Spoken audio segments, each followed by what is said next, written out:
Akushu Kote Maki Tori. Handshake into around the forearm lock. We're not practicing this from a handshake, we're practicing from an overhead strike, but the technique itself is the same, just from a different attack.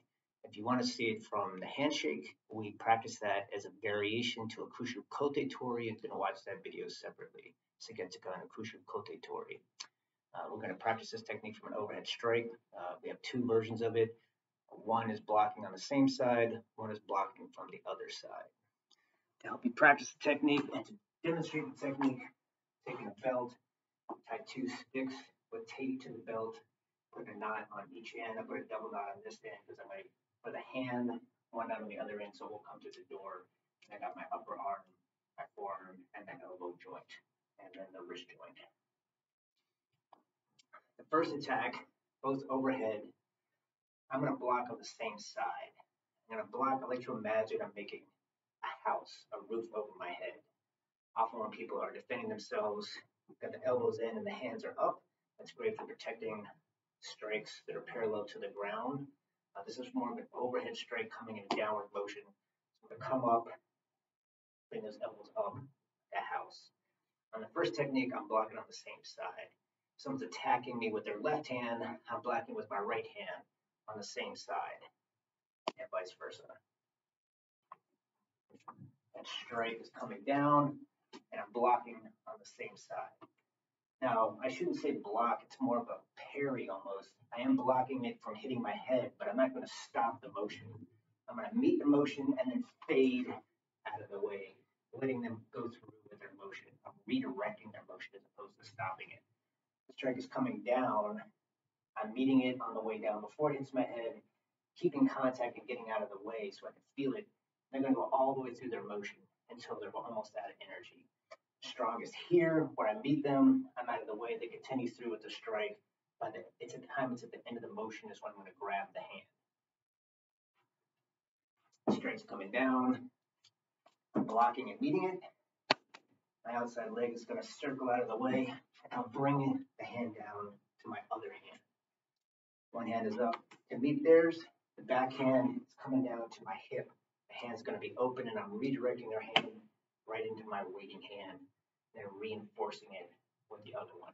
Getting a good lock on the hand, just like Katate Tori. You can see that video separately as well for more detail, but I'm grabbing the meat of the hand on both sides. I'm going to grab the thumb with one hand and the side of the hand with the pinky on the other, so I hold the hand with both hands. Down, block, fade, catching that hand on my hip, reinforcing. From here, I'm going to make a slight push with the side of my ribcage closest to them, forward, right behind the elbow. Their forearm is across my body, elbows in my ribcage. I'm stepping forward, not to break the elbow, although it might, but to get them to take that little extra step forward. Because I'm going to turn back and try to lock the wrist. But if I have them just standing here square, I don't have any way to affect their kazoosh, they can pull their hand back. So I want to busy them by making them take an extra step forward while I turn back and go the other way. While I'm holding the wrist, my inside leg is going to make a semicircle. I'm going into Kote or Katate Tori, snapping it back, holding it with the outside hand, inside hand's coming all the way underneath, grabbing the wrist and locking. From here, you've got to lock, you've got to break, you've got to throw. So sometimes we'll step down on the back of the knee. Strike's coming down, meeting it on the same side. Back leg is circling away to fade and redirect the hand down to my far hip. A good hold of it, pop forward, inside leg circling back, Katate Tori, inside arm reaching underneath the forearm, grabbing the wrist and locking. Lock, break, throw, whatever you prefer. What it looks like when you're doing it to me, my strike comes down, you meet, let it come forward, putting pressure behind the elbow to make me take a step forward while you take the wrist backwards, get underneath to lock. One last time, strike's coming down, meeting it on the same side, back leg spiraling out to let the hand come down, meeting my other hand that's waiting on the other hip, reinforce, pop them forward, inside leg circling back, Katate Tori, reach underneath, grabbing the wrist and locking. That's our basic version. Our variation, I'm going to block with the opposite arm. Arms coming here, I'm reaching across my body and actually am blocking them this time, stopping their motion. From here, once I've got the block, my hand slides down and grabs the wrist.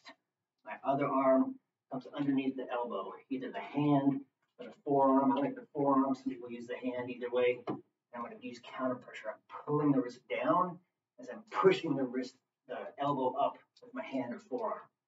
Outside legs, make it a little spiral. It helps give me pressure behind. That arm's coming down, blocking, actually stopping the motion. Block, grab the wrist, coming up underneath the elbow. Front leg is circling out. That'll give me that spiraling motion and some more torque. What it looks like when you're doing it to me, my arm's coming down, stopping the motion, and you're pulling the wrist down as you're pushing the elbow up. Hit, stop, and twist over. This is a great technique that we often use to take someone down to the ground to set up some of our ground techniques on the shinai when we're practicing them as individual techniques. And just a good way, especially with a weapon or anything else, to take someone down. Hands coming down, blocking, stopping the motion, grabbing the wrist, coming up under the elbow, counter pressure, pulling the elbow, pushing the elbow up while pulling the wrist down. Good luck practicing Akushu Kote Maki Tori at home.